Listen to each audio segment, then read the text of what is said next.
น้ำมันแรงนะเราต้องให้ส่วนกระแสน้ำนะเดี๋ยวมันก็จะลอยกลับไปทันที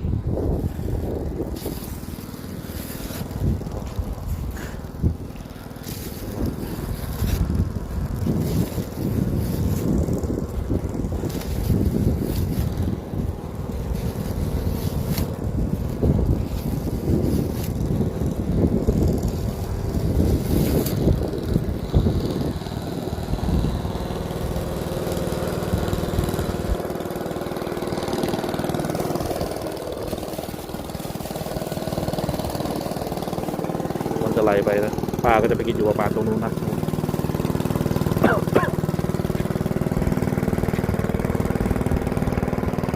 นี่เป็นปลาเล็กปลาเล็ก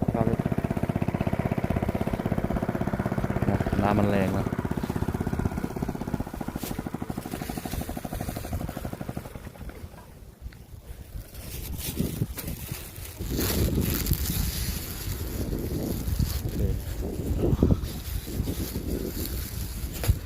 ตรงนี้มันจะไปนู่น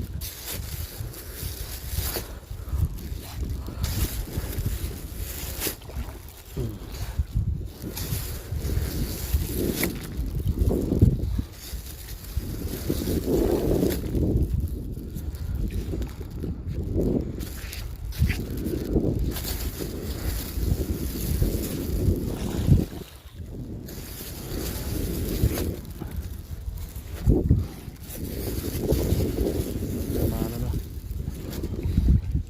เดินขึ้นดู